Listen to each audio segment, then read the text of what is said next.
just sitting here waiting on Forte. Waiting on Forte to show up yet again. Man, This might as well be the fix or something for showing up late and starting late. Oh my gosh. I mean, let me just keep putting the timer back.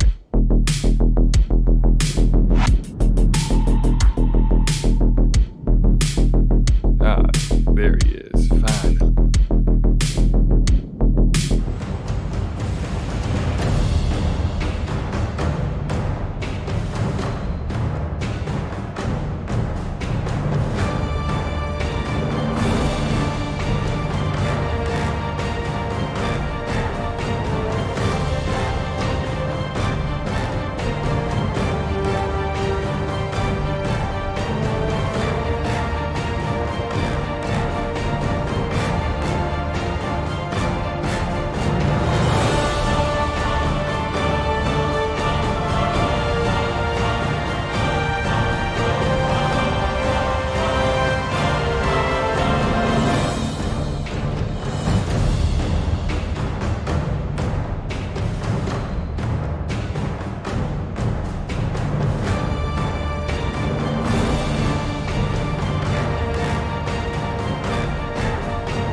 Yo, what is up, y'all? This is Damage Per Second Podcast. That's DPS Podcast. And we were not laid off. We're still here. Episode 234 on a fine Thursday night. Not a terrible Wednesday like Wednesday was for a lot of people. Oh, man. That is my co-host, Mr. Game and Forte. I am your other co-host, SloMoBackSlap. We're gonna have a good show tonight. There's gonna be some hard truths said tonight that need to be said, and you know some people will accept it and some people won't, but the truth will be said nonetheless. Forte, how you feeling, sir? I'm good, man. My truth has always been here, and it's great. But I don't know, man. Simonius, I missed you. How you been, man? Other than you know all the tomfoolery and all of the posts on social media I've been watching you do, and you know, shout out to the 4 parts of, well, you might be up to 5. I couldn't see, but I know you did 4 parts of Borderlands and everything like that. But oh man, I miss you, man. How you been? Well, glad you mentioned that. I did upload a video, which is a little bit different. So I've been kind of doing trying something different. This week, I wish I could have continued that schedule, but I just didn't feel right going about the usual schedule with the way things turned out yesterday. As far as gaming news goes, I just know that like what I was going to end up doing was going to dominate the entire time. So and that would have been dominated by talking about a lot of the things we're going to talk about today. So I just kind of chose not to. I will. Oh, got you. Makes sense. I'll probably go live with Lunchtime with SloMo tomorrow. But so essentially, for those who weren't aware, what I'm doing is that I'm doing Lunchtime with SloMo and any other games that I'm going to play live on Twitch around the lunchtime hour, and then I kind of just take that and then edit it out and upload it on the YouTube channels. And so if you may have seen a notification with the fourth video, the fourth upload, whatever you want to call it, of Borderlands 1 Game of the Year edition. And since I I was editing down a good 2 to 3 hours of gameplay. I added in some funny little, memes and gifs here and there, and some spice to it. yeah, some spice to it. Sure. I used to do some editing. I used to edit videos, every now and then. So there's that, and I also uploaded the lunchtime with SloMo as well, which I don't even know. I threw it up there and didn't even pay attention to it afterwards. So I have no idea how people took that. Maybe I'll check sometime later. But there was that. What else? I've been playing those games. I probably will be able to finish Borderlands 1 in the next 2 times I play it. So the next 2 times I stream it. I also played Death Stranding 2, and I streamed that last Sunday. And I only played it about close to 3 hours, but that's essentially where I quit Death Stranding 1. And I don't intend to quit Death Stranding 2. So that's enough to let you know that I think it's a little bit better than Death Stranding 1 in my limited time with it. Do I think it's challenging Expedition 33? No, it's not doing all that. It's a better game than Death Stranding 1, but it ain't doing all that. And I've also been playing a lot of Fortnite Battle Royale Blitz. It's so much fun. The Battle Royale goes from 100 players to 32 on a much smaller map.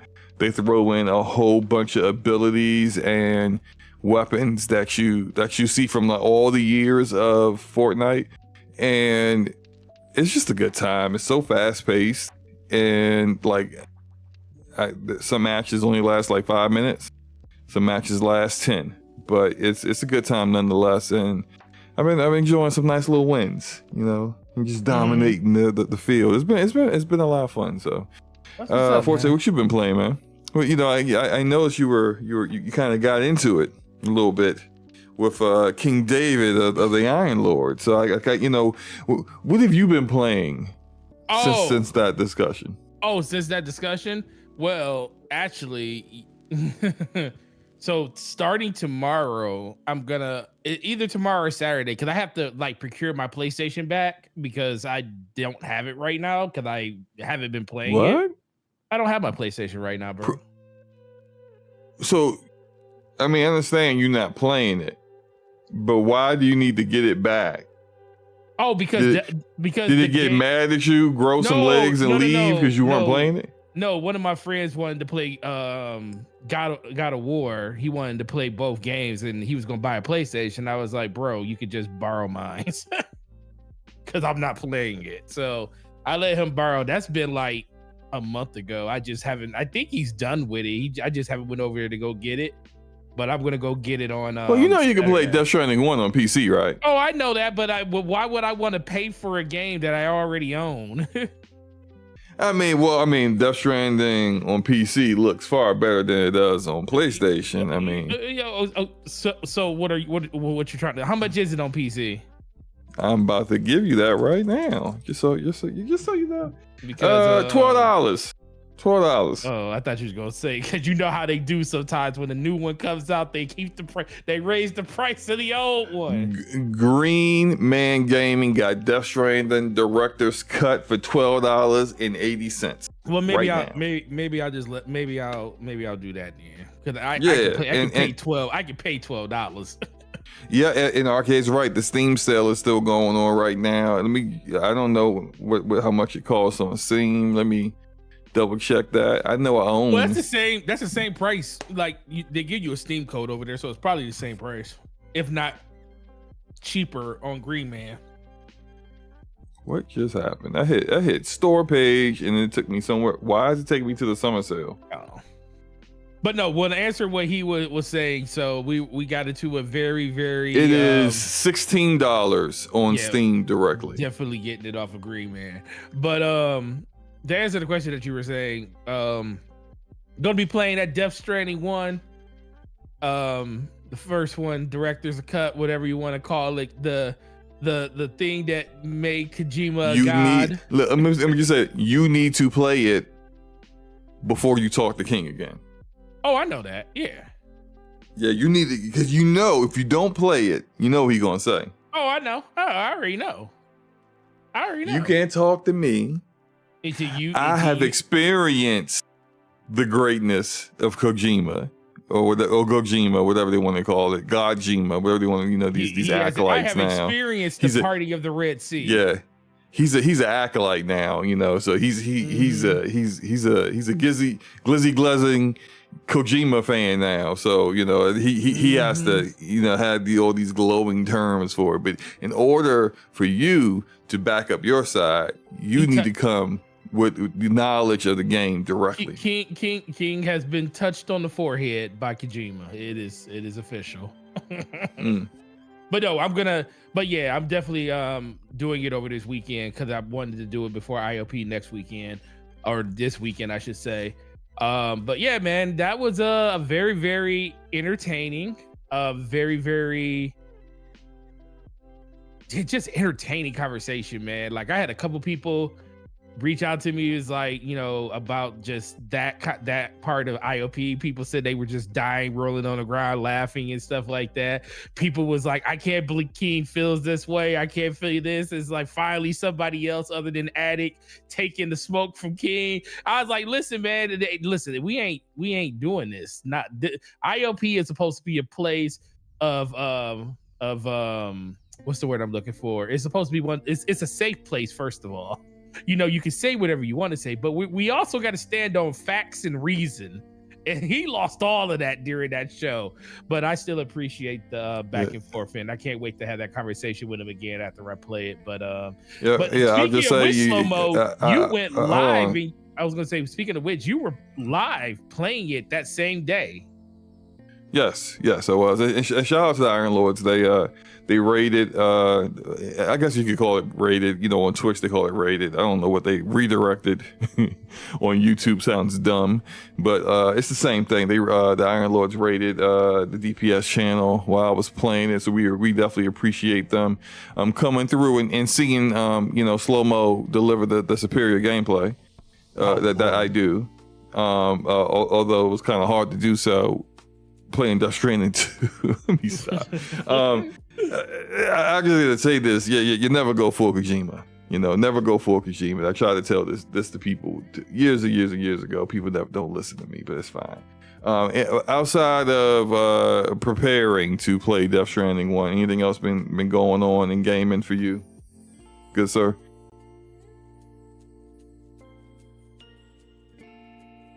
Did I lose you, Forte?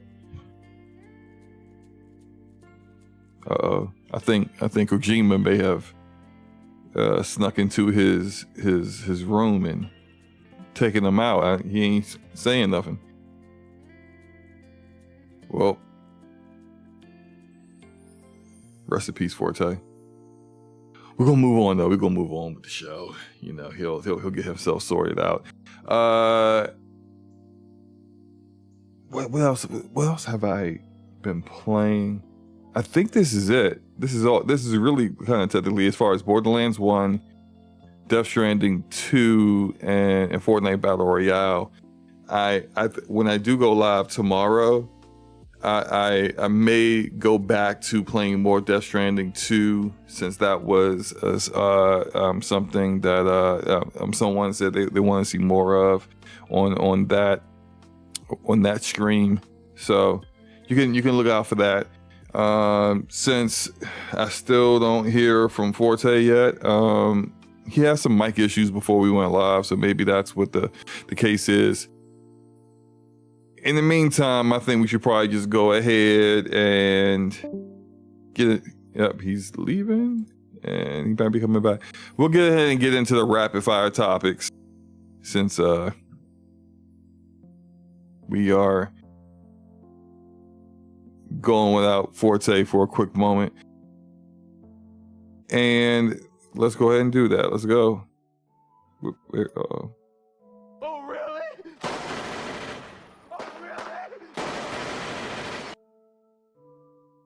Where Winds Meet is a PlayStation 5 console exclusive.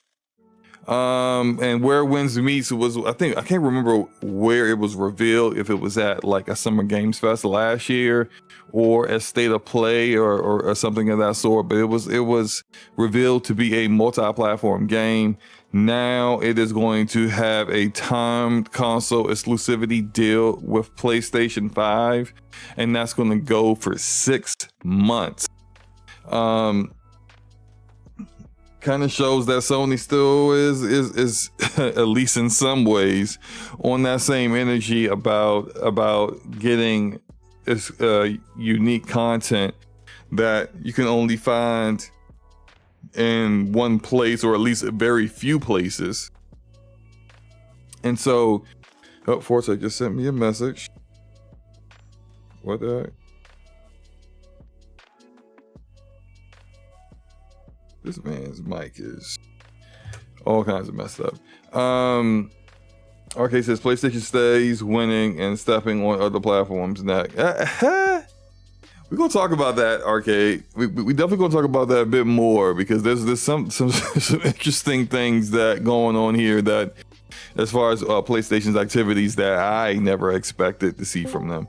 But Forte, hello. He just randomly turned off. What happened? My PC just randomly turned off. Yeah, that was the Gojima.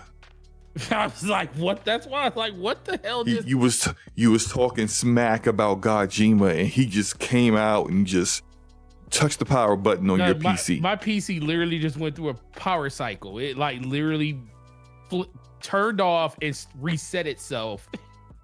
It went to a. I was like, what is going on here? See, this is what happens when you talk. This is why you don't do this, man. This is why you don't do this. Oh, are you afraid of Kojima now? Man, I don't know. You think he's done something to your PC? I don't know. That's funny. Man. I'm scared. In your absence, I started the rapid fire topics. Let me repeat what the first one is. Where wins? I need the gunshot again. I didn't hear it. Okay, we can do that. There we go. I'm holding. Where Winds Meet. Hold on. Where Winds Meet is a PlayStation 5 console exclusive. Where's Winds Meet? Like his meat? What? Oh my god. Where wins, like the wind, like where meet, like if you go meet someone at the bar, where you meet someone, where wins meet. So EET, not like a steak, not like a steak. Oh. Meat, like a track meet. MEET. Oh, it meat, not meat. So win like WHEN, not WYNN, like win. What? Nothing. How did you even get that? Win? There's a hotel. Have you heard of this game before? Yes. Okay, so you know what I'm talking about. So I'm just making fun of the fact when you say win. Just go ahead, SloMo. I was giving you a hard time. That's it. It's timed exclusive for 6 months. Sure. What are your thoughts on this? Par for the course. I mean, everything is for the most part, everything that comes out that isn't a exclusive game or perceived exclusive game is 6 months to a year exclusive. I mean, think about if we didn't see the Indiana Jones emblem during the showcase, we would have never knew it was coming to PlayStation, but it was still ended up being a 3-month timed exclusive, actually a little bit longer, because the game got delayed on PlayStation. It ended up being 6 months, but the idea was 3 months. So I'm at this point now, if it's not made by the developer, if it's a second party, third party thing, for the most part, at some point, it's going to end up on another platform. It's going to end up on pretty much every platform. The only thing I can pretty much say with 100% certainty, not even really that, because Switch 2 is a thing now and developers are putting their games over there. That was kind of the only system where high-end games kind of didn't go because of just the archetype of the system and the power that it could deliver. But I'm not surprised. You know, it's just the fact that we know now instead of having to be like waiting like we did with Black Myth Wukong to find out that it actually is coming to Xbox. It was always coming to Xbox, by the way. It just was under an exclusivity window that they didn't want to talk about. So, unofficially, of course. Unofficially. Yeah. Oh, yeah, right. Unofficially. But at least this one is above board, and everyone knows that. Hey, look, we copped that. You know, we put dibs on that. We put dibs on that. We put dibs on that. Yeah, I'm with you. I imagine it didn't even cost them that much to do so. You know, like whatever, like, you know, cost that Xbox may have to pay to get timed exclusivity for them. I don't think it costs that much. You know, I don't think it costs as much as what Nintendo may have paid from software to get the Ghost Bloods, the Dust Bloods. I think it's called Dust Bloods. Yeah. Exclusive for the period of time that one's exclusive. Oh, you know, of course, this is a much smaller game that less people are looking into, but the sheer fact that like it's you know such a bigger platform now with PlayStation 5 being currently out of this current generation the biggest platform as far as install base there is right now. So I don't really think it cost them very much to get that done, but yeah, me either. It's what it is. If you were looking forward to where winds meet, and that's wind as in in the air, and meat as in the track meet, you know, not a steak. If you were interested in that, you need to get yourself a PS5. Yeah, so you need to get yourself a PS5 or a PC in order to play that at launch. You know, just FYI on that. Are you ready for the next one, sir? Sure. Oh, really? Oh, really? Neil Druckmann is no longer working on the Last of Us TV show. Going forward, Craig Mazin and one other writer will write the entirety of season 3. Neil will focus on Naughty Dog games such as Intergalactic and running the studio. So he's done with TV. Forte, do you think it has anything to do with like the drop off in ratings and universally everyone thinking season 2 sucked? What you think? No, because I actually didn't think season 2 sucked. I think season 2 was great. I actually like season 2. Wait, what? I actually you were the first person I've heard say that. So what about season 2 that you liked? So the question is, so I'm still trying to figure out. The biggest thing is I haven't been like paying attention to people. What is the thing people didn't like? Well, a lot of people did not like the writing for Ellie in general. A lot of people thought that it was way too like the Ellie and Dina lovey-dovey show when this is supposed to be a revenge story. Like, why are y'all show up in Seattle and you're all like, let me get to know my girlfriend, and when it's like you're in the middle of like, you know, like dangerous territory. Like everyone that you run into is dangerous, is a threat. But that stuff happened in the game. Not quite like that. In the game, there were very much many instances in the game where you saw where Ellie's mind was, and whether it was the direction they gave. What's the actress name that plays Ellie? Bella Ramsey. Bella Ramsey. Whether it was the direction the directors gave her on how to act and deliver her lines, people had a overall kind of feeling of like she's not taking this seriously, and that she's dumb, that she just doesn't seem capable of doing things on her own. And some of the changes that they made, I thought were okay. Like the introduction of Eugene, and and kind of delivering how what happened to Eugene is how Ellie figured out that Joel lied to her, and I thought that was well done. I thought everything that Pedro Pascal executed on, and was just fantastic as far as his delivery and his portrayal of Joel. And I actually think that the actress that did Dina was very good as well. It's it's Bella. Like it's just it wasn't very convincing. And sure, a video game is a video game, so she's probably killed like over 200 people in the actual game. But like, she barely killed anyone when she gets to see. Yeah, she barely killed anybody. And the only time where we actually see like Ellie unhinged, when she was with Nora.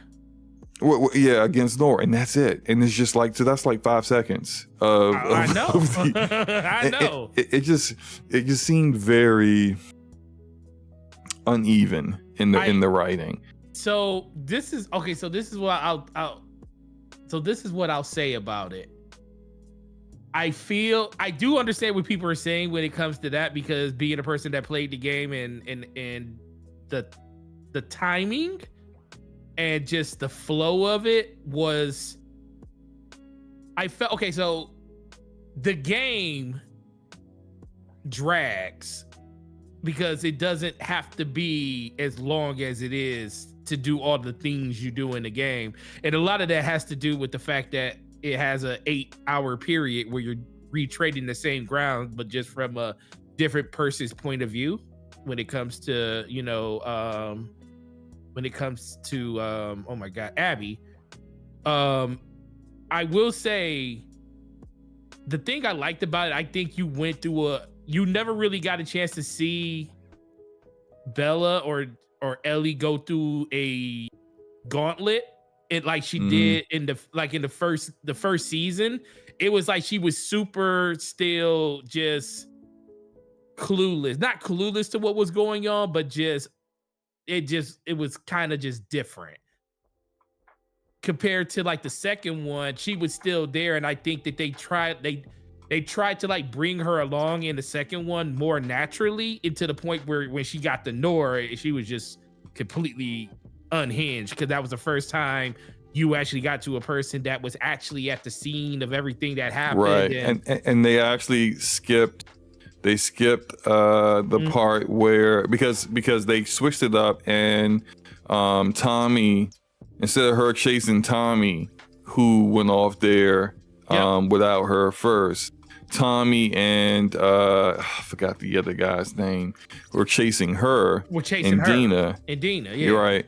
But like that kind of changed the way Tommy had tortured one of the other guys, the guy with the hat. I think no, not the guy with the hat, but it was another guy that was there where Joel was killed. Tommy tortured that person to death, and then there was the part where they just completely skipped the part where Ellie kills the guy with the hat. Yeah. And so that those parts were skipped, but I think I saw someone I saw a video really kind of like touch on the differences between the game and the TV show, and how they feel like the TV show just really missed in general with the theme of and kind of setting up what happens later on, so that when you do get to some of the decisions that Ellie makes later on in the story, that like the way that they didn't kind of set those things up can kind of make it seem jarring to people who may not be familiar with the story already.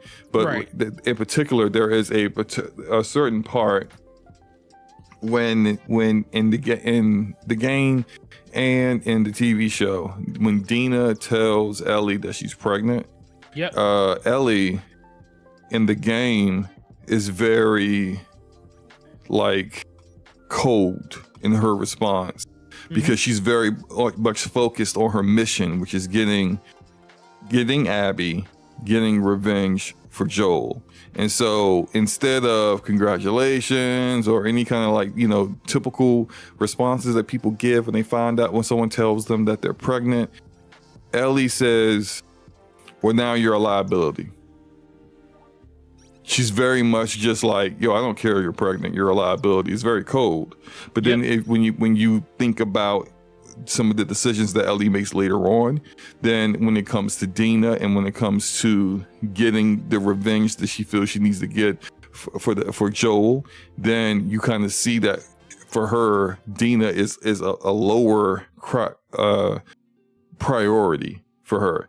When in the TV show, it's a very, very different kind of response. It's not even a response that's in the game whatsoever. No. And the theme, the emotion around it is different. She's like, I'm going to be a dad or something. Whatever line that people thought was stupid or goofy or whatever, but it's still. She almost sacrificed herself tried to sacrifice herself before what's the name actually saved them at the end.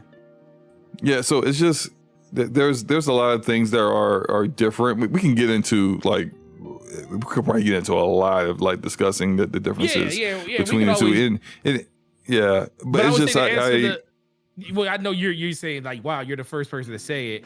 I will tell you the biggest reason, because I didn't even really answer your question. The reason I liked it is because it was slightly different than what the game was.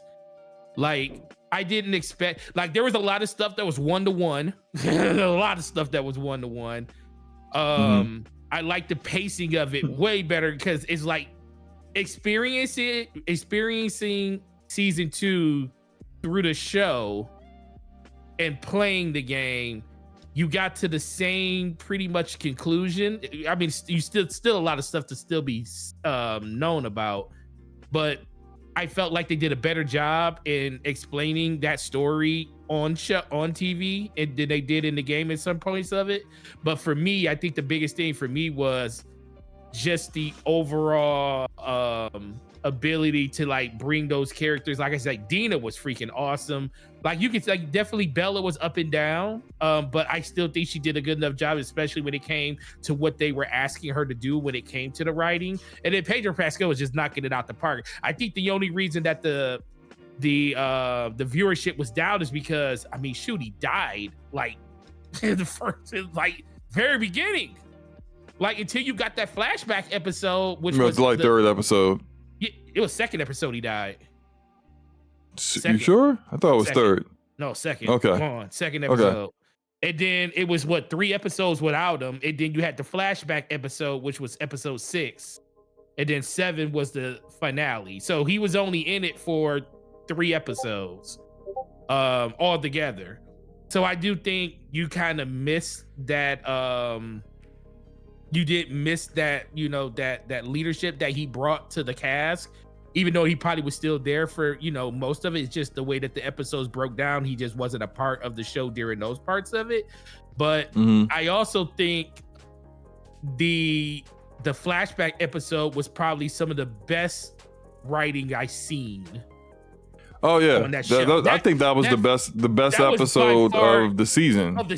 Like as much as I love the action stuff they did, like in the snow, and if you watched any of the not behind the scenes, but you know, after the show when they do the little short podcast talking about the documentary and stuff, where they were talking about how they had people out in the snowstorm and everything, and it was all done practically with a whole bunch of just different actors and extras and stuff out there. Even with all of that being said, the best episode was literally the one they did nothing but just talk and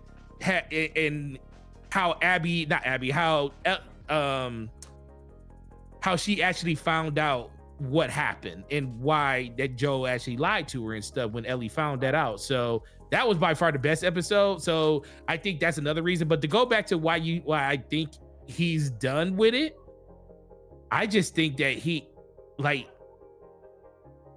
let's be for real here. They're at the end of what the game is when they finished with, you know, after you're in the auditorium and what's name gets popped going through that door and she pulls that trigger. It's like, you wasted, you know, I let you live and you wasted it. There is parts of the game after that, but after that part, you're pretty much at the end of the game, and they faded to black, and then they you're not. No, I mean, you're not at the end, but you're but you still have to do the entire. I mean, like in a chronological way. Sure, you're close to the end. No, but you still have to do the whole with Abby. No, I know that. That's what I'm saying. Now you're about to see it from Abby's point of view, and then you still got. That's why I'm thinking season 3 is going to be all about Abby. Season 4 is going to be when Dina has the baby, and then all the thing with the going back to the farm and everything. And I think season 4 is going to be the last season, because I think that's how they're going to probably structure it out. They could end it, but I think they're just going to dedicate all of season 3 to Abby. So when I say the end of the game, not the end, you're at the 75% mark. I got you. Yeah, you're at the 75% mark of the game when that happens at the end of season 2. Now you're about to rewind the game back to 50% and to do the whole thing all over again. The only thing that's going to make it actually cool is the fact that since it's done in cinema, they can do a lot of different things to kind of see what Abby's been doing the whole time Ellie's been looking for her, because you don't see Abby until the end of the literally last second of season 2. And now you're about to see everything that she's been doing the whole time. When you see her walking out and seeing all the operations and stuff going on that she's been in charge of, especially when Eugene was talking about like she's the one that we were hoping to like push the army forward when it goes to like the decisions and stuff they're going to make when Eugene finally something happens to him. So I think he knows that there's Forte, not a I think lot that what you're trying to say is that he doesn't have a lot left to do. I think the reality of it is that like he had to be forced out, man. Like someone had to be held accountable for the ratings going down. Oh, well, yeah. Well, I mean, the images of what they did with, I think, Joe early is that's the reason people think about it. That's the reason people didn't like the game. A lot of people didn't like the game. The fact that happened in the first 3 hours of the game. Well, a lot of people didn't like the manner in which he died. I know a lot of people that felt that it's him dying isn't the issue. Him dying in the way that he died was uncharacteristic of his character, and it was a plot-based death and not a character-based death. And the difference between that is a plot-based death is that you have a preset condition in your mind that a character has to die at a certain point to push the plot forward, and you don't really care how you get it done. You just get it done some kind of way. I think they and did it better in the show, character-based death. Yeah. I mean, it was still a plot-based death, but I think they did it better in the show. A character-based death is a character does things that you've already established to who they are and how they operate and how they think and their behaviors, and those things lead to them dying. So it makes a lot more sense. Nothing in the way that Joel died made sense as a character. Like just the method of it, like makes less sense. It's not a character-based death, character-based writing at all. But they, instead of having Tommy there, they had Dina there. With him, which like maybe that was done because Tommy being there and in the game, he felt more responsible for Joel dying. Because he was there and he got knocked out and there was nothing he could do about it. And so, maybe that's the reason why he went off. And because they were changing him going off before Dina and Ellie, that now that was different. But yeah, there's a lot to I don't want to speak on this for too much longer. There's a lot that I disagree with as far as the way the story was structured from the very beginning. I was hoping they wouldn't do the whole time with Ellie, then the whole time with Abby, because as I've said multiple times, I disagree with that structure in the story writing of the game anyway. And maybe, this is speculation, but maybe other writers who were HBO or producers disagreed with it too, but Joel was stringent on, we did it like this in the game, so we'll do it like this in the TV show. And then when ratings fall, somebody has to be held responsible for that. It has to be someone's fault for these things happening. And when you see this happening where he's completely out of the TV show, period, and it's got 2 more seasons to go, it looks like he's the one that basically is taking the L for this. But we can agree to disagree. It's fine. Good discussion on by all together. We can definitely at some point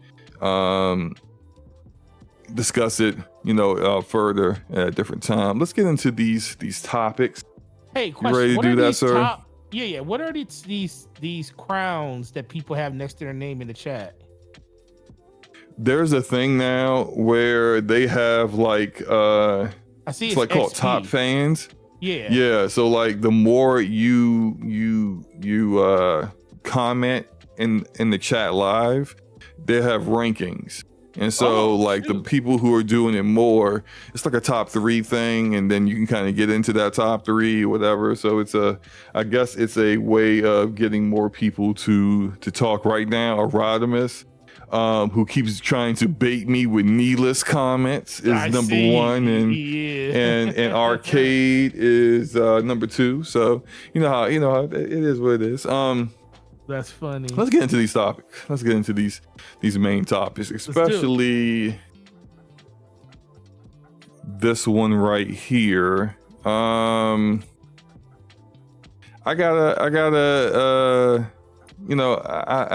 tell people when I'm right.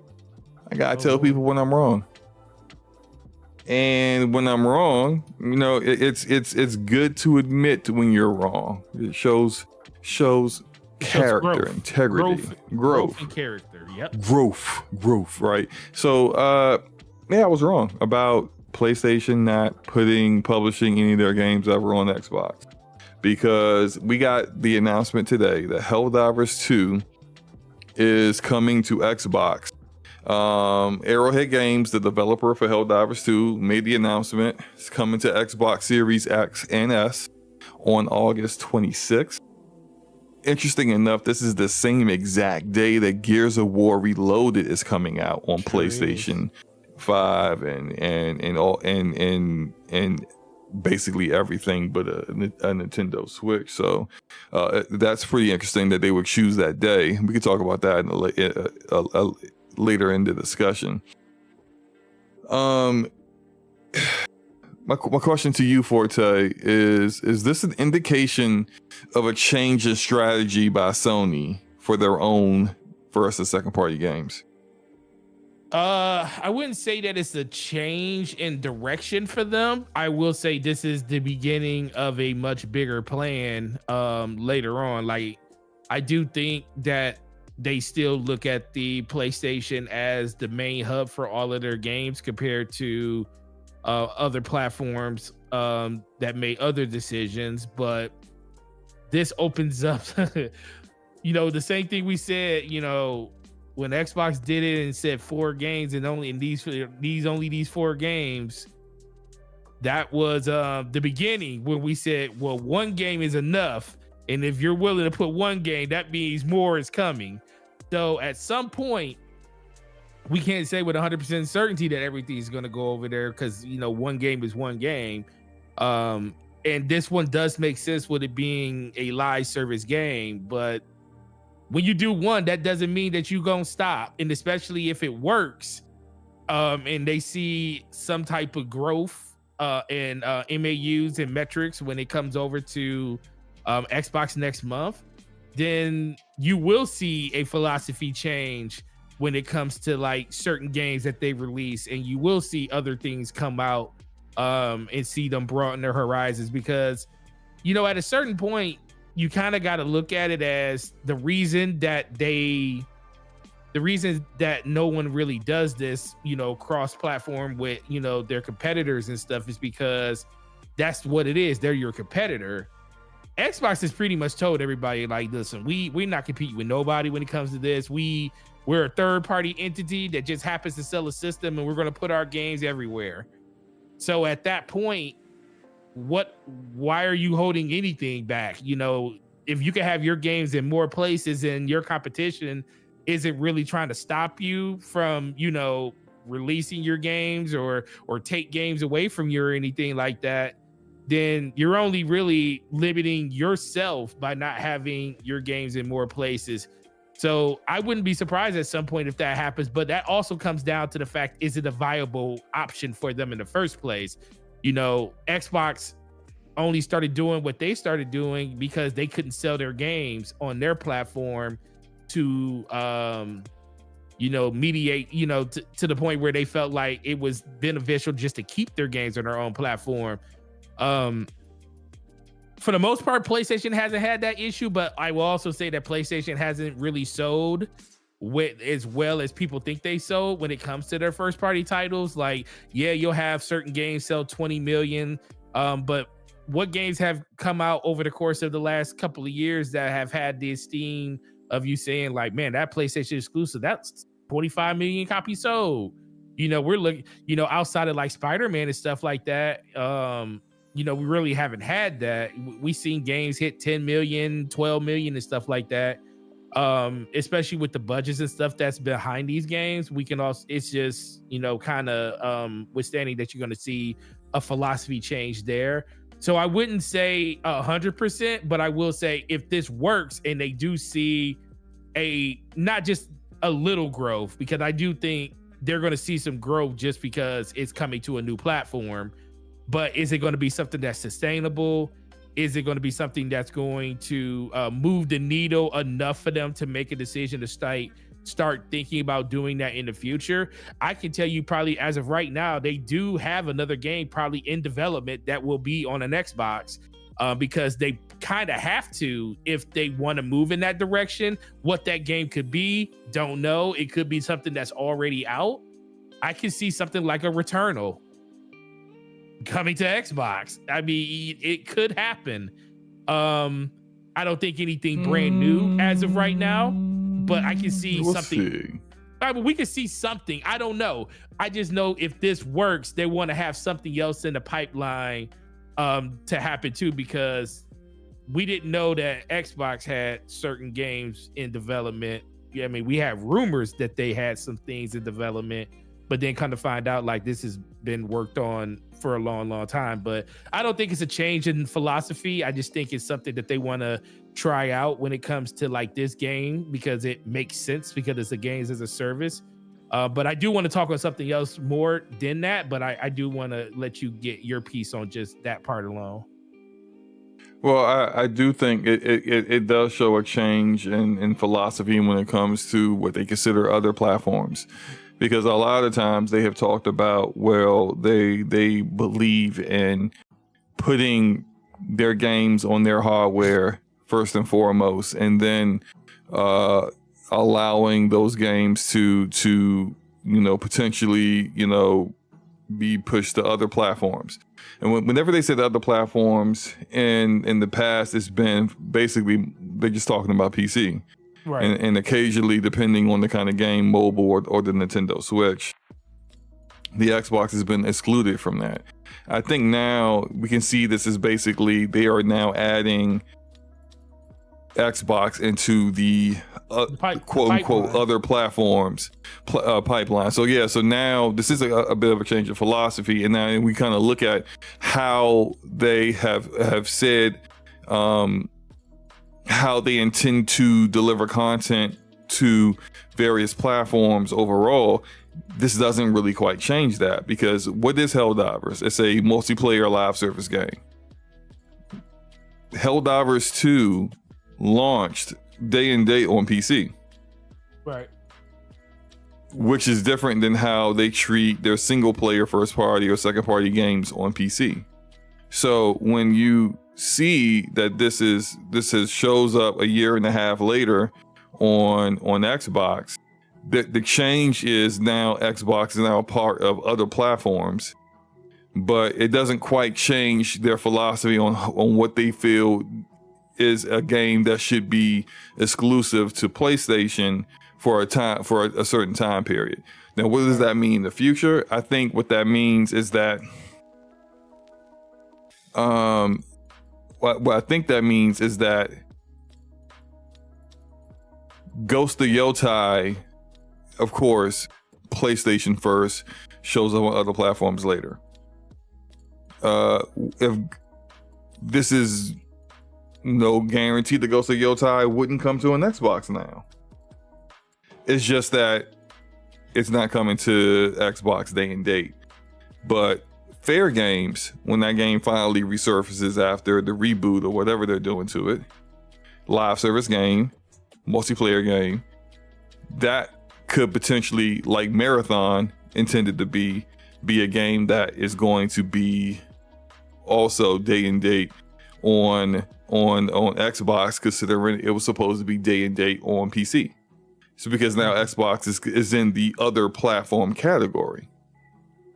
And so I think they are opening up to that, but they're still their core philosophy of you put your games on PlayStation, your single player first party games that you say basically kind of define your platform on PlayStation first, then everything else later. Mm-hmm. Like this, I see why people think this would be a complete about face on everything, but as we talked about last week with the change in philosophy of Xbox, I think it's always been my opinion about this. I've said it for a while that I thought that Sony would go day and date on PC when they launched PlayStation 6. That they would continue the way they were doing things this generation, and then next generation go forward in having PC be day and date then. I think the changes that Xbox has made now, where their next Xbox would be essentially a PC. It's a PC platform, means that if they decide to go forward with that, they're now putting their games day and date on an Xbox unofficially. And I think that basically stops them from going that far with it.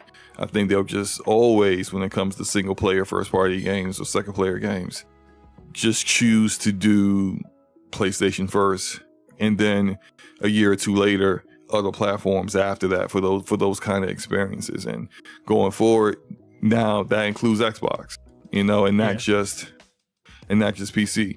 I mean, and we saw, I had heard something about how there was a build of Helldivers 2 out there for Xbox, but somebody in PlayStation leadership shut it down, essentially. Like it was being built, and then they said, nah, we're not putting it there. And now maybe now with funny how things change. Right. The guy that now runs SIE, his name escapes me. But now that he's in charge, maybe he has a different view of that and says, no, they should be in the other platform category. We're not going to exclude them. We're going to put games there too. And so that could really, like, I'm really interested in seeing how this plays out with games that are slated to come to PC after a certain period of time. Like your Ghost of Yotais, or I mean, they really haven't had a lot of releases right now that were single player games. I mean, Death Stranding 2 is definitely going to come to Xbox eventually because Death Stranding 1 did, but that's also because Kojima owns the IP, and it's published outside of PlayStation by 505 Games. So they really, if they wanted to stop it, they can't. But for their other games that they actually publish, like Helldivers 2 is a game they publish. They are publishing this game on the Xbox. That really kind of makes this a whole different kind of endeavor and really opens up what's possible. So again, I can see Fair Games day and date. I can see like potentially like a Ghost of Yotai after a year or so let's say 2026 or something like that, or later, showing up on the Xbox. But I think day and date is just out of the question across the board for any other platform that's not a PlayStation 5 and eventually the PlayStation 6. What do you think about that? No, I think that's kind of the same direction I'm going in, but like the biggest thing that I just want people to know is once you put one, the conversation will never change or the conversation will begin. It will never change because once you put one, people will just assume more is coming. And you know, that wall has been broken down. You have seen people, you know, that are stock PlayStation fans talk about how this is their last system. And I will, and this is the thing, just because it's a live service game, people are. I remember when this game when they released it, people were using this as ammo. Like, yo, yeah, it's on PC, but it's not on Xbox.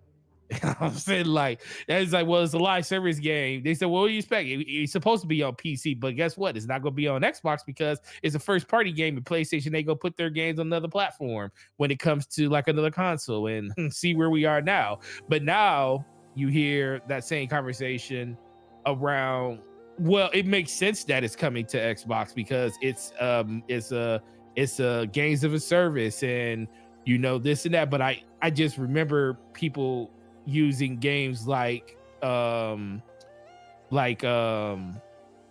was the name for Tango Games Works?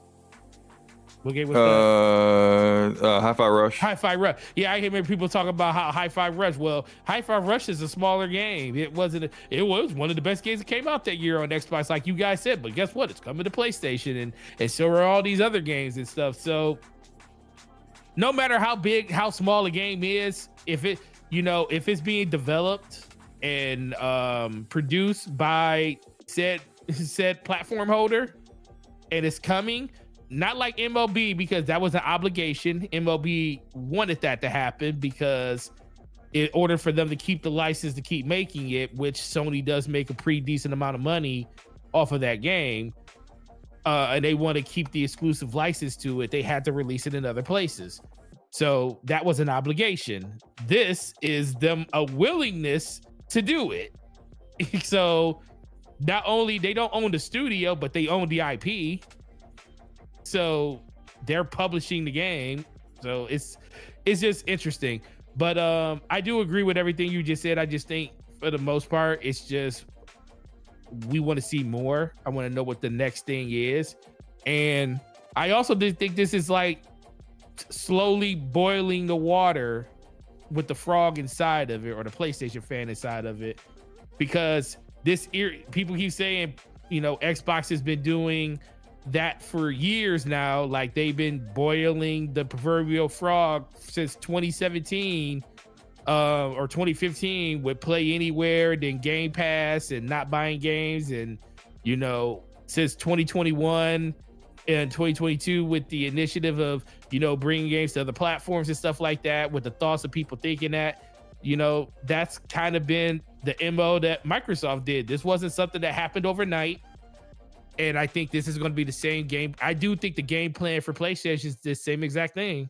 I think the only platform out here that really holds exclusivity 100% is Nintendo. Is Nintendo. They're the only ones. Yeah. They're the only, like, the fact that they wouldn't even allow freaking Samus to be on Fortnite when everything else is over there, because they didn't want anybody to be able to play with a skin of Samus on another platform. And they can say that, hey, I'm playing with a Nintendo character on a different platform, even knowing you had to purchase that through a Nintendo platform to get them. They still didn't want you to do it. So they're the only ones that are 100% at this point. No, not even at this point, because PlayStation just announced the game to come there. So now you can't even say PlayStation. Even if they're dabbling in it, they are willing to do it. Nintendo ain't even willing to do that much. Put DLC that people can play on another platform. So I just think that exclusivity is going out is not the most important thing anymore, unless you're a platform like Nintendo that actually builds their platform around their exclusives, where PlayStation. Well, I think PlayStation is going to become a timed exclusive platform. I mean, look, we just talked about it with where wins meet.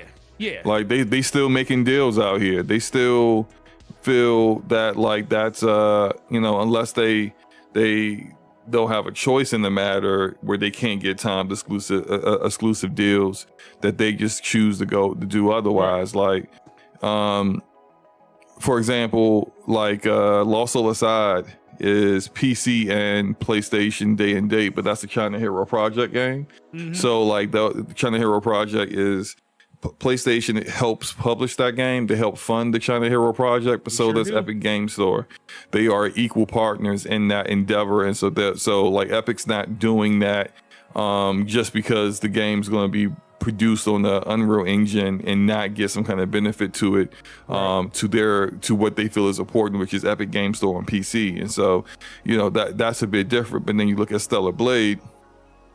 That game was a multi-platform game that they became a publisher to help the game get completed, and the end result of that was they removed Xbox from its listed platforms, and it became a PlayStation timed exclusive period, even to not even like, because it was supposed to go to PC as well, and now it shows up on PC like a year later. So I think PlayStation is now, you can, at least for the foreseeable future, you could consider them a timed exclusive platform. And now that they are publishing games, of course, it's a live service game. So I understand some people thinking this is just going to be regulated to live service games going to Xbox, but you really just can't rule out eventually single player games making it there. Like, I can actually see their single player offerings making it there later on, the way they make it to PC later on, because now, as I said, Xbox is a part of other platforms that they feel aren't as important as the PlayStation platform, but they still feel are platforms they're going to put content on. So we'll see how it turns out. Anything else you want to say on this before we get going? That is it. All right. Let's get into this crap here. Let's go.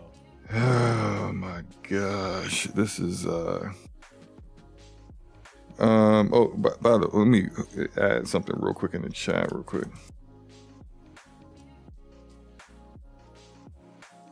COD on PC sells more on PC than it does on consoles. This was I won't even type it. I'll just say it out loud because there's a conversation going in the chat and I just wanted to address it. PC games sell. PC platform buys games. Call of Duty, Bobby Kodak said it at the FTC hearings that Call of Duty on PC actually sold more at the time. It sold more than both consoles combined, and that was both PlayStation and Xbox combined. It sold more. PC buys games. It's the biggest, if you look at, like, if you go find the live service games that have the most concurrent players, the most number of players on a monthly basis, or daily concurrent players, the top of the list is all PC games. League of Legends, World of Warcraft, Valorant. Valorant's on console now, but Valorant was up there before he even went to console. Like Counter-Strike Go, they're all PC games. And then you see the other games that are multi-platform. So it's just, there's some misconceptions about the PC platform out there. I didn't want that to fester.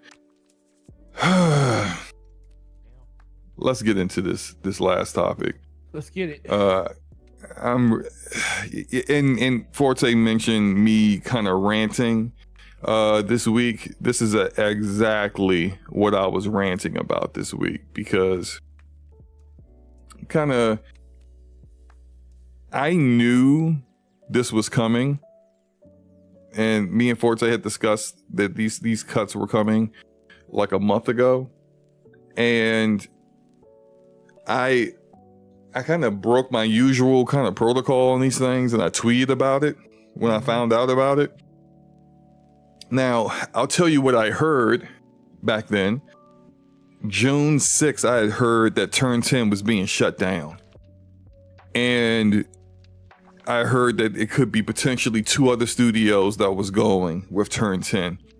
And I was heated. I was not happy with that. And I sent out a tweet saying, the video game industry is a cutthroat industry. And that's all I gotta say about that. And a lot of people was like, yo, what are you talking about? Because literally nothing was really happening at the time as far as news goes. And a lot of things were going on that was outside of like layoffs or things like that. But I kind of realized like I shouldn't have said that without getting further confirmation at the time, which I'm glad that like I didn't go out and say exactly what I heard from the person who does have sources, and that person told me what they knew directly from what they had heard from actual developers at Turn 10. But I didn't want to end up, and I'm glad I didn't go any further, because I would have ended up being like a lot of people who leak information that they hear, if it's not quite accurate at the time, or some things are still being mulled over, some things haven't quite been decided yet. You go out and you say something definitive, and then people go then say, oh, you said this and it didn't turn out that way. You're a fraud, right? And so like that's why I just don't even engage in any of that stuff. I don't really care for that kind of attention anyway. So I said what I said, and then I kind of shut up and didn't say anything else about it. Mm-hmm. But I never really imagined what was going to happen yesterday was going to be the way it was, because even though Turn 10 didn't get shut down, where Turn 10 is right now is not, I don't think anyone's happy with that. No. I don't think anyone's really happening with just in general what's happening with Microsoft and gaming right now. And so for those who are not aware, Microsoft has laid off a total of 9,000 employees. Now that is not all in the gaming division. That is for 4% of Microsoft's workforce of the entire company. And that 9,000 laid off workers represents various different departments that aren't in gaming, but there was a significant number of employees in the gaming divisions that were affected by this.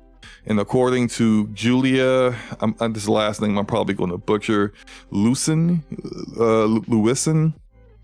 sorry, Microsoft's president of developer division in GitHub, she says that AI is now a fundamental part of how we work.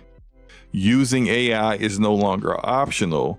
It's core to every role and every level. She said this on Monday, which should have been more of a sign of what was to come and why some of the decisions that they made happened. My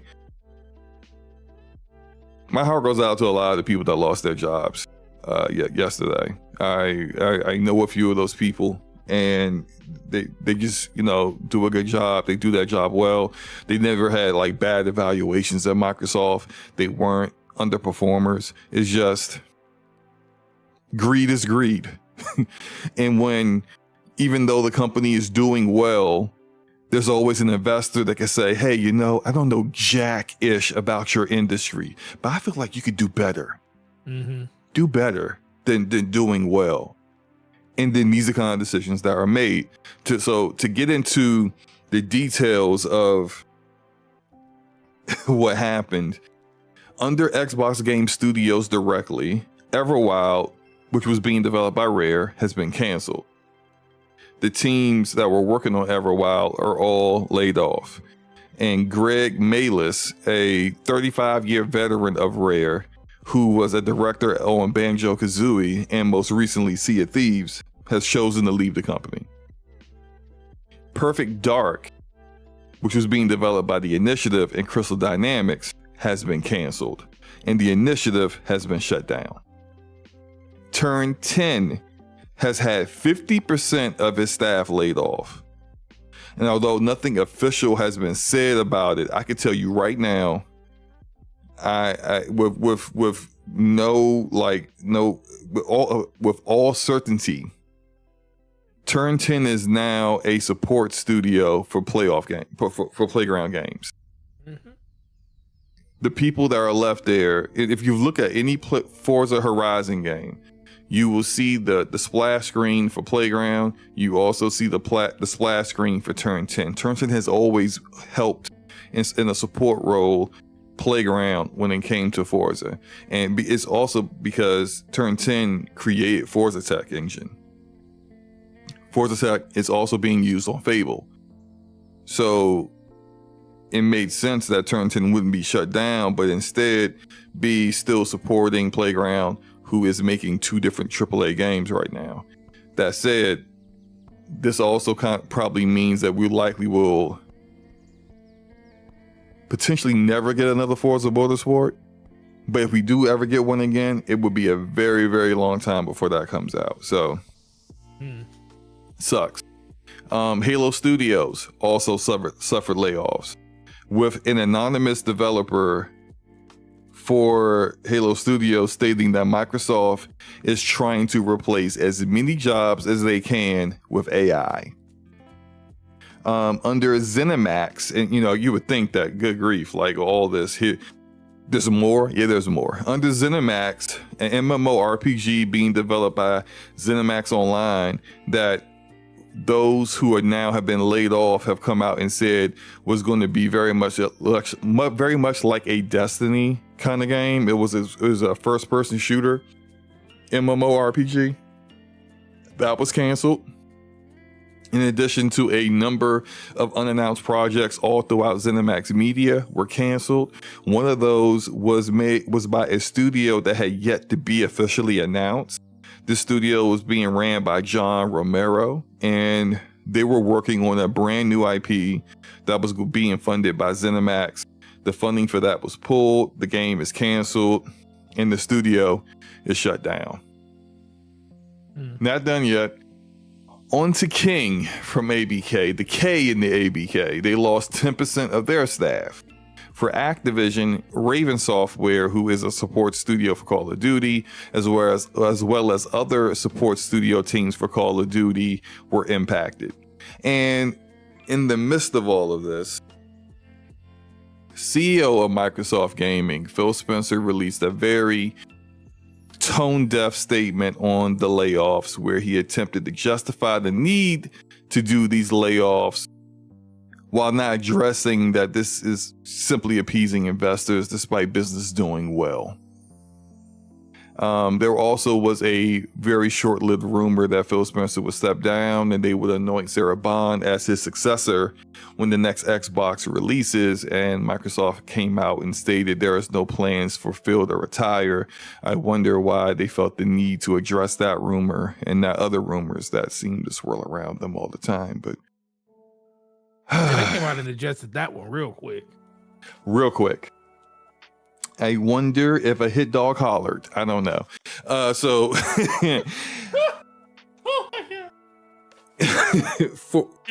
Forte, what are your thoughts about this? Well,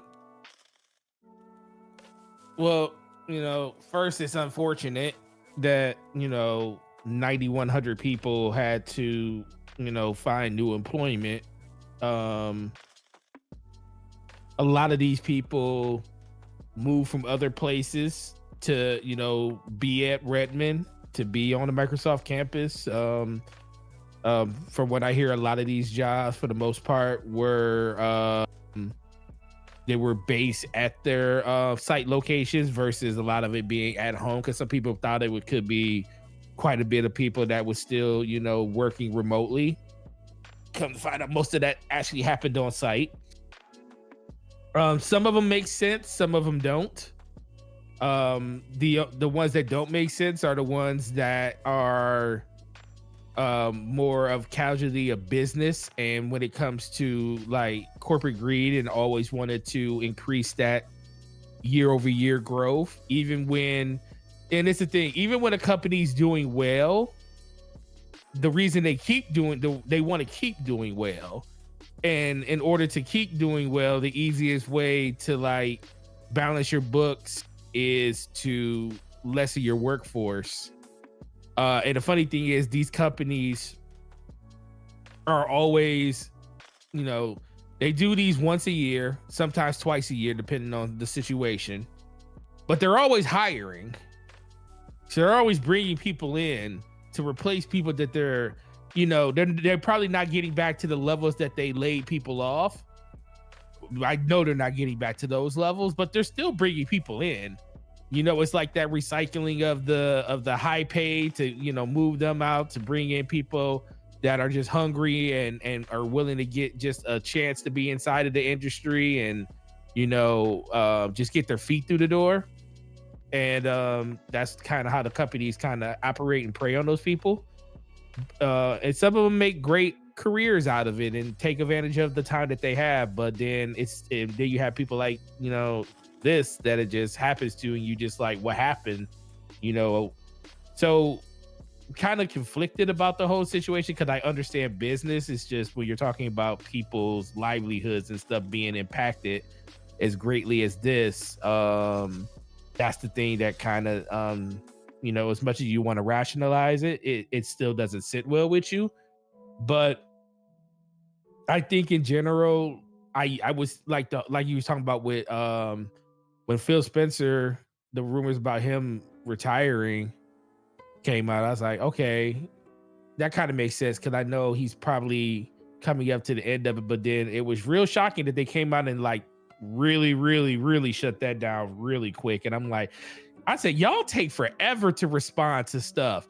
Like y'all will let stuff sit in the media for entire weekends, like from Wednesday to Tuesday next week, and you'll wait for a whole news cycle to die down and not even address it. But this happened, this is said, and y'all come out as like not even within hours. They were like, "Whoa, that ain't happening. Whoa, that ain't happening.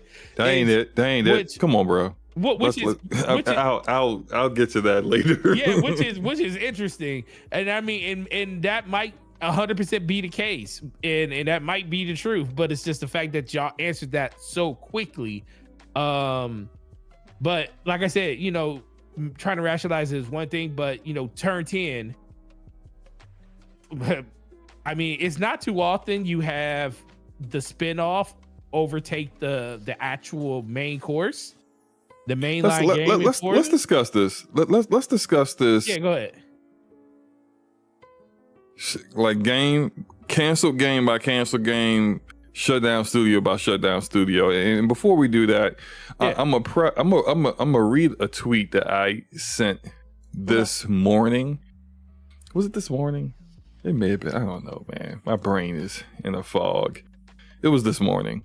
Now, and let me just say this right now, that the words of SloMoBackSlap do not reflect that of Gaming Forte and DPS gaming in general. These are my words, and if anyone has an issue with what I'm about to say, you can address it to me and don't charge it to Forte. I don't want to put this smoke at Forte's feet. Okay, let's go.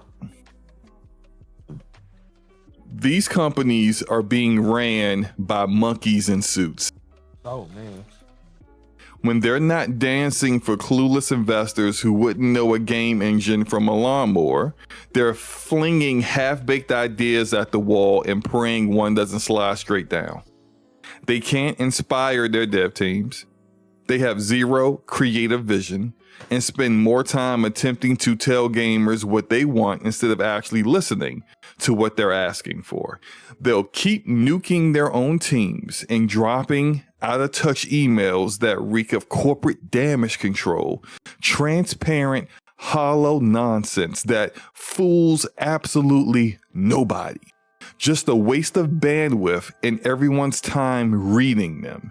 And like clockwork, a week later, sometimes even less than that when it comes to this situation, their usual apologists will crawl back out to parrot the company line, pretending none of what happened ever occurred.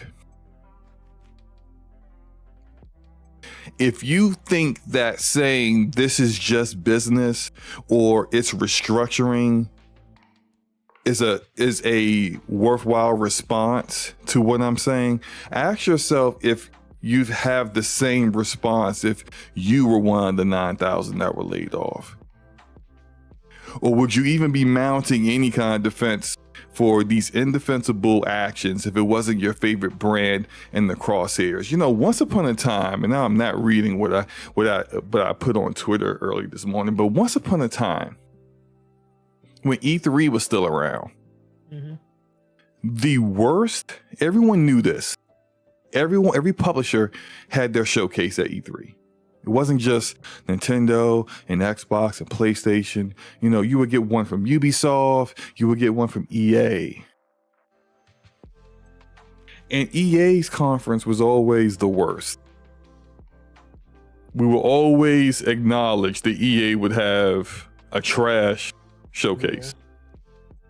And why did we knew it was going to be trash before it showed up? Because we knew that EA only cared about pleasing their investors. So they would trot out nonsense on stage that nobody in the audience cared to look at. They would talk about things that no one cared to discuss because it was all addressed to their investors. So how is it now that we see companies laying off massive numbers of people, shutting down games and studios, restructuring things in a way, and I'm going to get to what you're going to see in the future from this company, which none of you who claim to care about games are going to like, doing all these things to please investors. And now the response is, well, you know, it's business. Well, that's business, SloMo. I mean, that's just the way it is. You know, it's business. You know, as a basement dwelling internet executive, I know that's how business works. Sorry you didn't know that. I'm sorry, I don't care. You don't care. If you don't care that the people who make the games that you enjoy don't have jobs, and you don't care how that affects the games that you enjoy in the long term and whether you're going to get those games at the same level of quality in the long term, I also don't care that you are this short-sighted.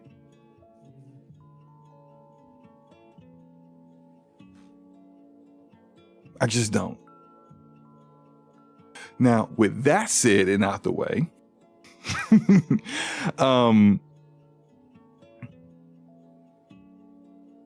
I can't stand corporate bootlicking, and I can't stand executives. And if you guys know me, you know that's my stance on all of this. And so,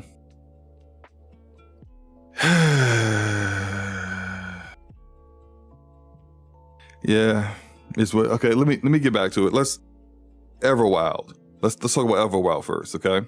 Okay. We've said this about Everwild from the very start. Why did you show us a game? See, this is where I have the problem with the defense force, okay? Because the defense force can't get the defense together because what they're defending, what they were saying the opposite of before. So now with Everwild, we found out that Everwild had the trailer that we're looking at right now, and they didn't know what the game was.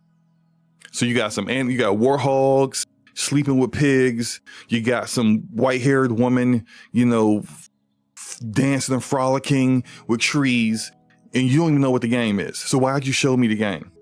Mm-hmm. Why did you approve of a game that doesn't have a good game design or direction? And so this game floundered and got rebooted multiple times, had been in development for 8 years, and then now you finally cancel the game. Mm-hmm. So the same people who are like, well, of course they canceled it, SloMo. Look at all the problems that was with its development and why was it even shown to us in the first place? And it's like the same people who finally canceled the game are the same people who created the tomfoolery in the first place. So that game's finally canceled and probably never deserved to exist in the first place. I don't really have an issue with it being canceled. I just have an issue with them realizing 8 years later to cancel it. Forte, what are your thoughts on Everwild?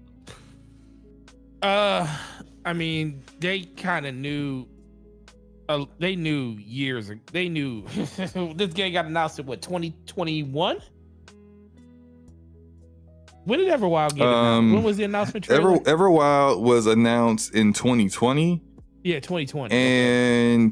But it was in development before Since that. So it was like in development like 2018, 2019. So it's like a 6-7 year old game. Yeah, it's crazy. 8, and whatever.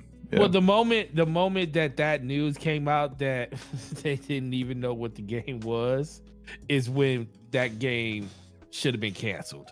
It's like we don't even know what. Okay, so how do you? Okay, so how can you make a game and know the direction of a game if you don't even know what it is? They don't even know what it is. It's like we just wanted to walk around and put pretty deers and landscapes and trees and stuff like that, but we don't even know what it is. Why would you even? And that's what I'm talking. What what the it people? is. Huh, what you lay off all these people, but the people who made these decisions still have a job. They still have a job.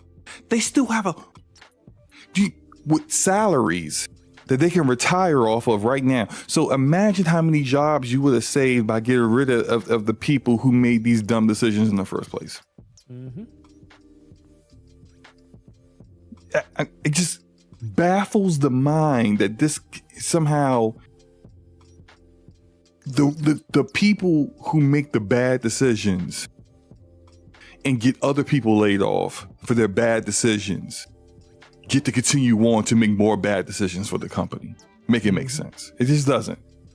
It doesn't. Perfect Dark. The Initiative. So the Initiative, back in 2018, they called this a quadruple A studio. I tell you right now, if I ever hear the term quadruple A, it's an automatic failure as far as I'm concerned. The only 2 times I have ever heard the term quadruple A used in gaming has been with the creation of this studio and has been with a Ubisoft game. What's that pirate boat game? Sea of Thieves? You know what I'm talking about? No. Ubisoft? Oh, Skull and Bones. Skull and Bones. They called that a quadruple A game. They did. And now game's a failure. So we are batting 0 for 2 on anything that has been called quadruple A.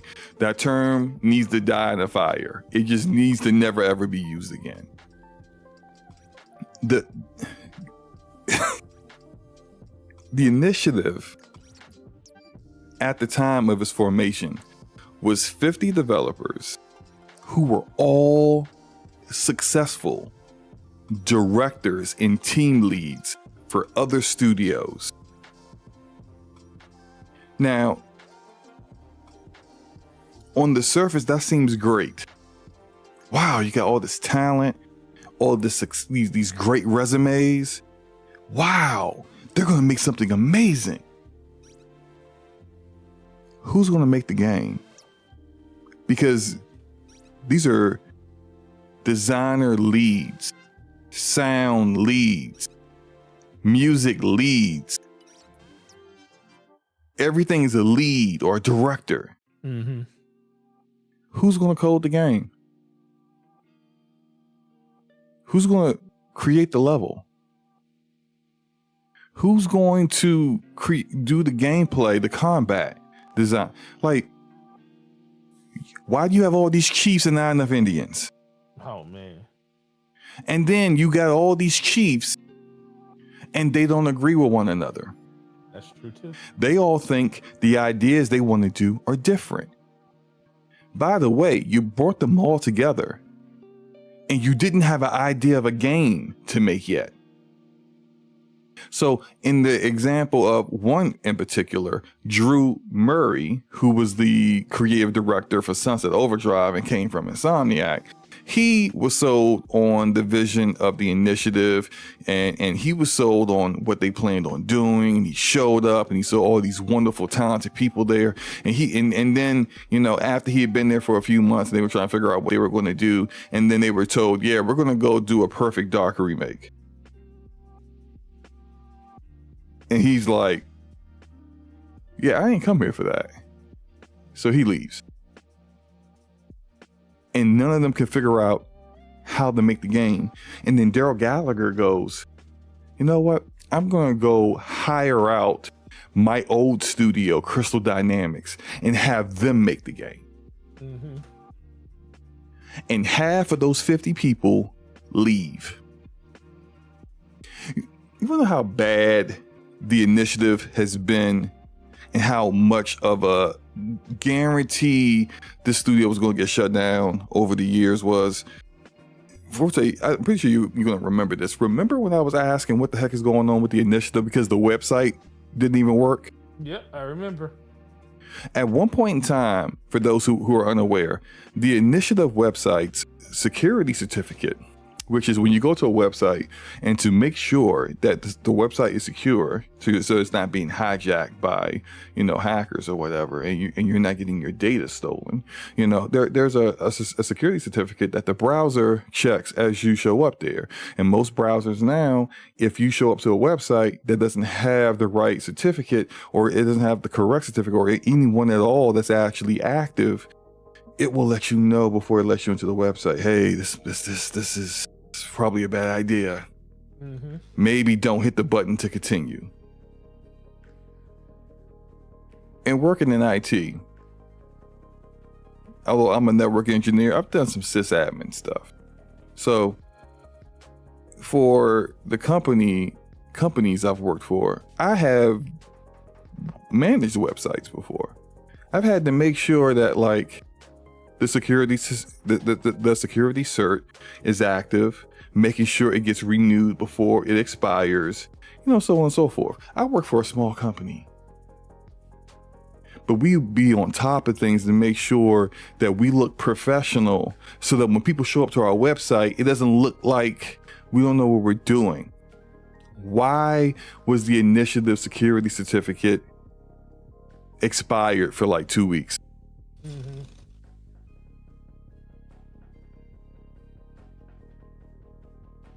You don't care. That's why. And then, for a good 3 days, the website was taken down. For 3 days, the website doesn't even work. So when I say it takes almost you could have any old low IT guy on the totem pole handle these kind of things, and you didn't even have that. At one point in time, the only people working on Perfect Dark remake was Crystal Dynamics. And that's it. The initiative has been a nothing studio for a while. Mm-hmm. But why, for people who have been working in game development and in the gaming industry for so long, would you create a studio with this kind of formation and this kind of manner? It was a guaranteed fail.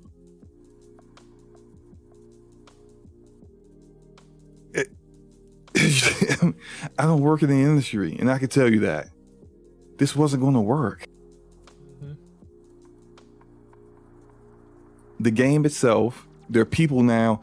Oh, here's another one. I love the contradictions with this one, Forte. Perfect Dark had multiple vertical slices over the years by Crystal Dynamics. I know people who've played some of these vertical slices and enjoyed what they played. We saw one such vertical slice that they were going to base the game around when they did the reveal of Perfect Dark last year. Mm-hmm. For many people, Perfect Dark was the best thing they saw at the Xbox showcase last year, which was a fantastic showcase. Now, some of these same people say, well, that was fake. I heard everything about it was fake. Mm-hmm. They had no progress. The game was in development hell. Of course, they shut that down as a defense for Microsoft. Same people said it was their game of the year last year, a game of the showcase last year. Now it's all fake. And we have confirmation from someone who used to work on the game that it wasn't fake. It was playable. They can't help but contradict themselves in defense of Microsoft. And if you believe it was faked, how was that a good thing? Let's go by that logic real quick. So you believe that the Perfect Dark gameplay that we were shown last year was fake. Why are you not upset that they showed you fake gameplay? It just boggles the mind with the logic that it's whatever is in defense of the brand and the decisions that these executives make. And they twist themselves up into a pretzel to defend these things, even though what they're admitting as sometimes can be deemed worse than just shutting down a game. Yeah. What are we talking about here? Like, in turn 10, freaking Forza, if you want to say Forza Motorsport was a disappointment, agreed. The people who play Forza, shout out to Autumn, who came on and really broke down Forza Motorsport when it launched for us. Appreciate Autumn coming through and doing that. Shout out to Logic, who plays that game, has talked in detail about the issues that game had. Sure, not the best Forza Motorsport. Still had a pretty decent review scores. And technically, there's not a single badly reviewed Forza Motorsport out there. Nope. What's the justification for no more of those? It's just the logic ain't logicking. I know it's not a word, but y'all know what I mean. I know exactly what you mean. And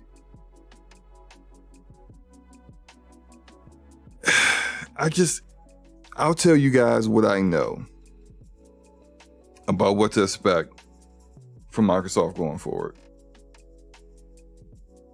Remember when they were acquiring ABK, and a lot of the justification for the acquisition was that, well, Microsoft could positively influence ABK and how their work culture is internally. You know, women will stop being harassed or threatened, you know, their life threatened by the CEO, or sexually harassed into unaliving themselves, so on and so forth. This is good for the studio. It seems more like ABK has affected Microsoft Gaming instead of the other way around.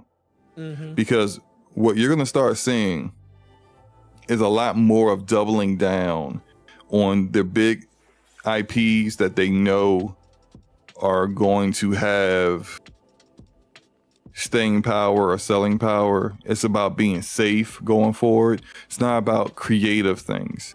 So I'm really concerned about the creative but not quite as successful commercially studios like Compulsion, like Double Fine, Obsidian to a degree, considering Obsidian's games don't sell in massive numbers, and what that may mean in the future. And so to kind of to get people to understand what I'm saying, imagine with ZeniMax Media that you don't get a sequel to Indiana Jones, but instead we start to see more spin-offs and more titles in the works for Fallout and the Elder Scrolls. Now, if you're a fan of Fallout and Elder Scrolls, you're probably like, well, shoot, bring it on. I'm cool with that. And I get it. It makes sense, right? You're a fan. But for the rest of us that may enjoy what Machine Games brings, or may enjoy what Arcane brings in the immersive sim genre, you're probably not happy with that. You may be cool with, say, particularly getting them to outsource Virtuos, who did a Oblivion remake, to do a Fallout New Vegas remake, and that's dope. Getting Obsidian to do a sequel to Fallout New Vegas, that'd be great, right? But then you don't want to see id Software making a Fallout game. No, you want to see id Software doing what id Software does. You don't want to see Machine Games making Elder Scrolls game. You don't want to see Arcane Leon being a support studio for Bethesda Game Studios in their Elder Scrolls 6. Like, these aren't the things that we want to see. But the people who are making these decisions aren't making these decisions because they care what the gamer wants. Mm-hmm. They're making these decisions because they think they know what the gamer is going to buy. And not all gamers, just the ones that they think they can monetize. And so these layoffs ain't over, bro. It's going to keep coming. Yeah. It's going to keep happening. And it's just, where you see Microsoft, and I think they've had a fantastic year when it comes to content this year. Fantastic with the games that have gone into Game Pass, their own offerings themselves. Very solid. No more Redfalls. That's been good. Enjoy it now, because I don't think in the future, the way they're going with content and where they're going with their studios, that this will continue. And I hope I'm wrong. Because I was wrong about Helldivers. But from what I'm hearing, nah, I'm not wrong. And that just sucks, as far as I'm concerned. I've taken up enough of time on the mic. Forte, what are your thoughts about all of that?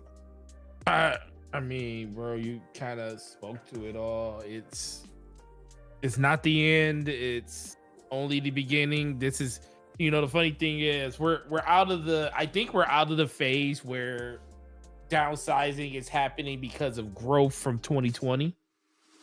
It may be a little bit. Yeah, you can't blame this on COVID. Yeah, you can't blame this on COVID. This ain't got nothing to do with COVID. Yeah, this is just, directions that companies go in. And I also think it just gets harder and harder to accept when you're a $1 trillion company bringing in as much money as you bring in, but then not even 3 years ago you spend almost $70 billion to acquire an entity to bring into your fold, but then 10,000, like over the course, think about it, ever since then I think it's been 20,000 jobs lost since that since the acquisition. Not because they didn't have them fully acquired yet, but it's been $70 billion on the table even when they did their last really big layoff, which was over 10,000 people. Mm-hmm. So we're talking close to 20,000 jobs. Now, granted, they hired people since then, probably close to half of that back, or a little bit less than probably half of that back across the company. But yeah, but this is where studio knowledge debt comes into play. And what that means is that, like, if you had an employee that had been with a studio for 20 years, and let's say they're very talented in creating characters, so they go into a program called Maya, and they know Maya like the back of their hand. They could make a character, design a character, and optimize the way it looks to work in whatever game engine you want in their sleep. Mm-hmm. And they're great at it. But they've been there 20 years, and their salary and their benefits is not what you're trying to pay for no more. Right. So what you do is you lay them off because they make too much money. Mm-hmm. You then go hire someone to do the exact same job. Maybe they're just as talented as an artist. Maybe they're just as good in Maya and other programs. Maybe they may be even better as far as talent and skill goes in certain areas. And so you hire them in, but they're straight out of college. So their salary is like roughly half of what you were paying the other employee. That's why they hire people back, because they still needed those roles. Although what it seems to be happening here, because this is based on a lot of AI stuff, they're not going to hire these people back. No, well, they're not gonna hire those people back, but this is the thing though. So it's cost analysis, and Yeah. And my bad, I forgot to explain. So studio knowledge, that is, there are people who have been working there for so long, so they understand the culture, they understand how maybe some of the proprietary tools and software that you have work, and therefore they're very efficient in how they get the job done. So maybe they may be somewhat less talented and not as up on all the latest tools as this new employee that's fresh out of college you got, but that new employee fresh out of college does not have the experience, has not worked with the people there, doesn't know the culture there, and is going to have a learning curve with your own proprietary tools that you use to work with even game engines like Unreal that everyone knows. And so because of that, they're going to be less efficient than the person that you lost. But unfortunately, what seems to be happening now is they're going to be replacing a lot of these people with AI. And so if you had 15 character artists or 15 artists in general on a game, now with AI, you may keep like 3 or 4 and then have AI do the rest. And so a lot of what developers were concerned about when they saw the advancements of AI 2 years ago, a lot of people said, oh, shut up, it's not that big a deal. If you don't like it, go somewhere else, work in a different industry. We're now seeing a lot of those concerns come to light. Okay, right. My bad. Go ahead and finish. No. And I like I said, when it comes back to the cost analysis, especially with AI, and the truth is, if they feel like they can eliminate 5,000 jobs, which roughly probably pays, depending on the spectrum of, like, you would just throw a number out there, 500,000, no, way more than that. Probably we'll say like $1 million, 1.5 million in salaries across those 5,000 people. It's probably way more than that, but we'll just throw that number out there. They say we can pay these 5,000 people this 1.5 million in salary, or we have AI do it. Now we still got to have people maintain the computers, maintain the AI structure and everything. So we got to pay people to do that. But guess what? It may only take across a server maybe 5-10 people, and pay those 10 people $100,000, $200,000 a year, $1 million for those 5 people, and you saved yourself $500,000 less overhead. Then you ain't pay. Then that's also 5,000 people that you're not paying for their insurance anymore, because insurance is like one of the biggest things that is a bottom line number that people don't see, that companies pay into, because you only pay a portion of it as an employee.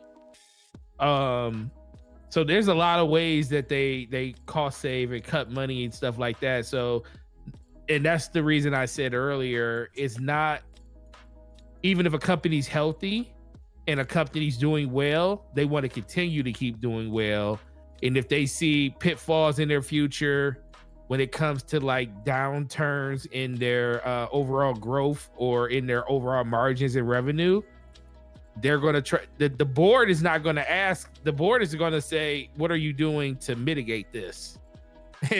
And the unfortunate thing is, the board doesn't care how you do it. They just want you to do it. And as much as, and I'm a holder of stock for Microsoft now, I don't feel like for my stock to go up that people should lose their jobs to do it. But I also know that's kind of part of, buying into stock at these big corporations like Microsoft. Even if you think about with, I have stock into NVIDIA. Like, I bought my stock in NVIDIA a long time ago before they got into AI. My stock has went up a crazy amount ever since AI became a part and they started like really going into the AI modeling.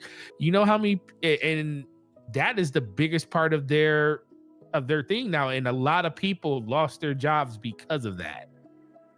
A lot of engineers. A lot of what happened with, and I'm not trying to get political.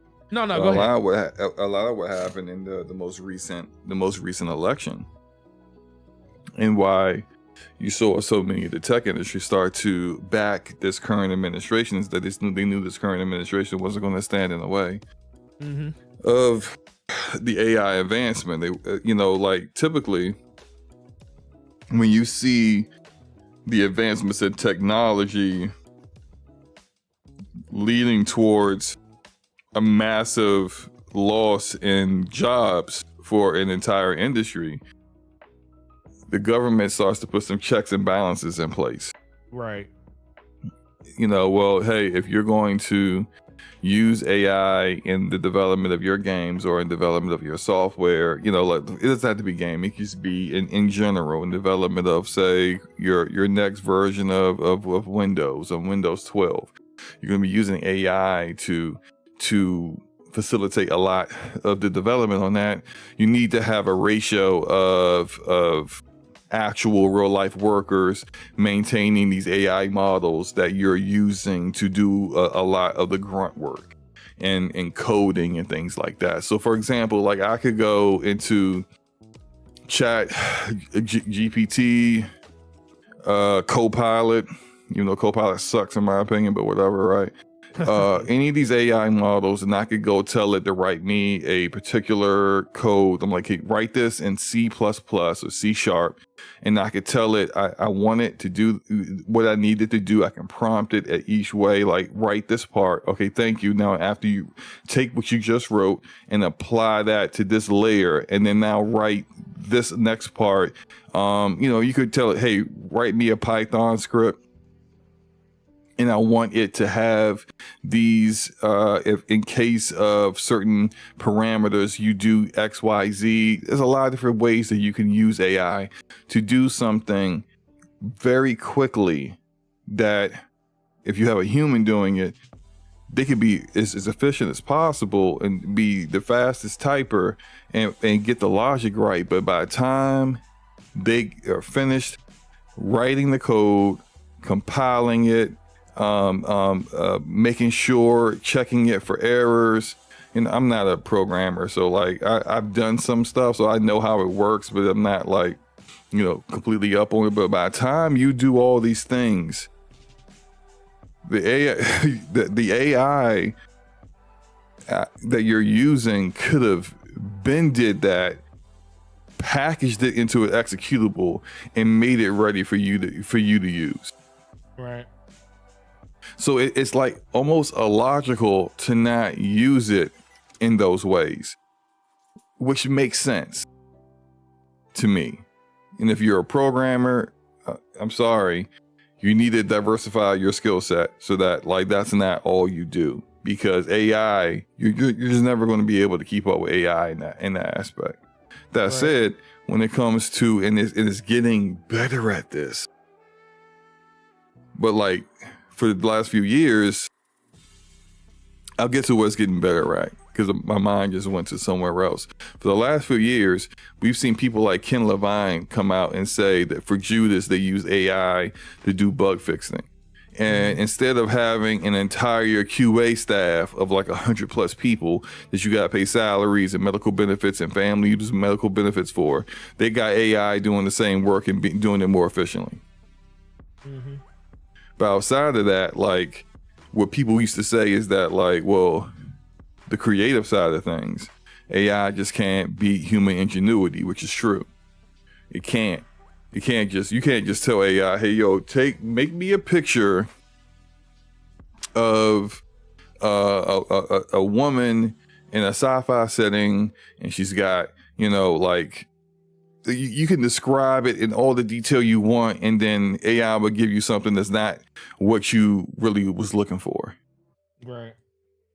But you still need a artist who can then feed data to the AI. So you can get an artist. So instead of having a team of 20 artists doing this, you get like a few artists who have a certain art direction for the game, and they create things, and then they feed that to the AI. Now do that same, make the same model, but put a cape on it. Take the same character, but then make a character that you could say looks similar to this character, and I'm gonna call that character the sister of this character, so on and so forth. And so these are, I just hit my mic.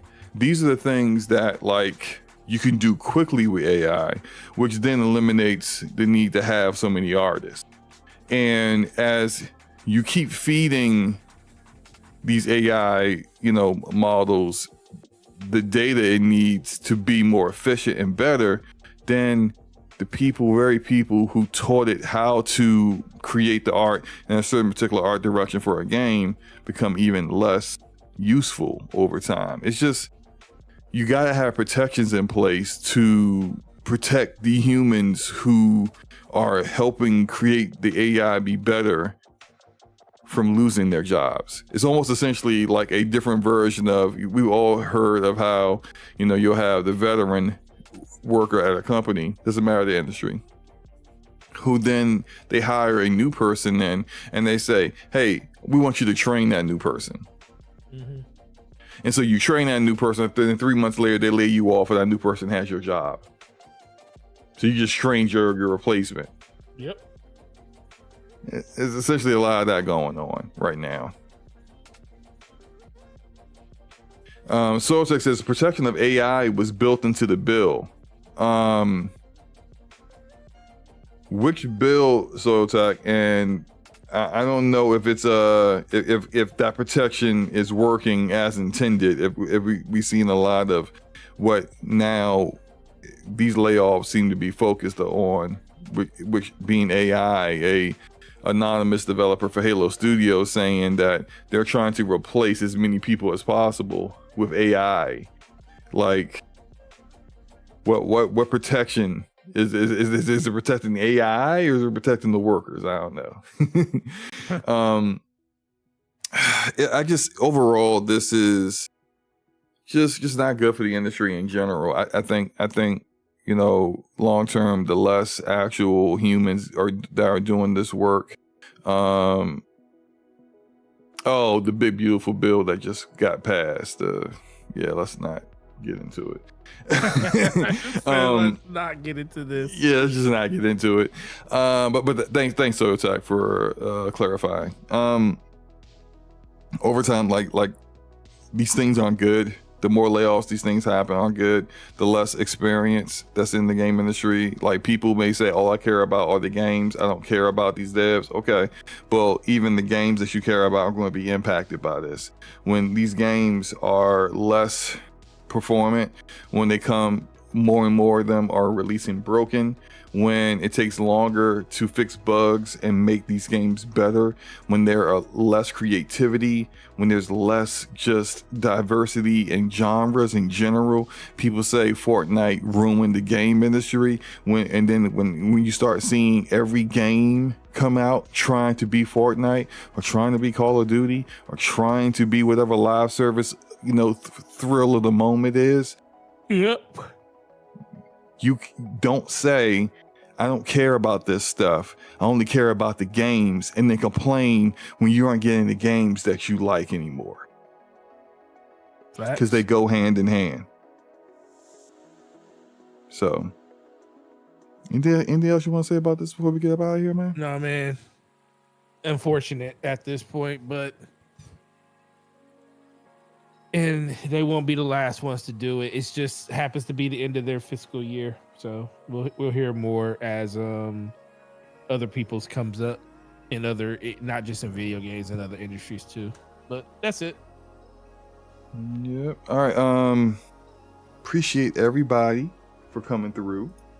As far as I go, I may do tomorrow's a holiday, so I've just remembered that I'm probably gonna be spending time with family tomorrow and Saturday. Definitely, we got a cookout on Saturday. So whether I do lunchtime with SloMo is kind of iffy, but if I do it, I'm still going with the format that I've currently been going, where I go live on Twitch and then I upload that content later to YouTube. So if you haven't followed the SloMoBackSlap Twitch channel, do that. I'll put that in the chat real quick so that you get the notification for when that goes live, because I will be doing lunchtime with SloMo, as well as whatever streams that we talked about doing, Death Stranding 2, the Road to Borderlands stuff, the Road to Borderlands 4 stuff. So and whatever else I may feel like playing, I will be doing that there live and then uploading it later on to YouTube, like I said. And we'll be back next week at the usual time, Thursday, 9 p.m. Eastern Standard Time, unless something changes. If anything changes, we'll let you know. Forte, anything? Tomorrow you're doing Death Stranding 1, right? Either tomorrow or Saturday. Just depends if I got to work all day tomorrow, but either Friday or Saturday. I'll put it out on Twitter which day. Okay, sounds good. So like, yeah, look out for that on the DPS channel. Forte's live raw reaction to A package delivery simulator. Yeah, basically UPS simulator. Thank you, Sotak. Appreciate that. And we're out, man. Hope you guys enjoy the rest of your night, and peace. Peace. I have a thing about saying it like that now.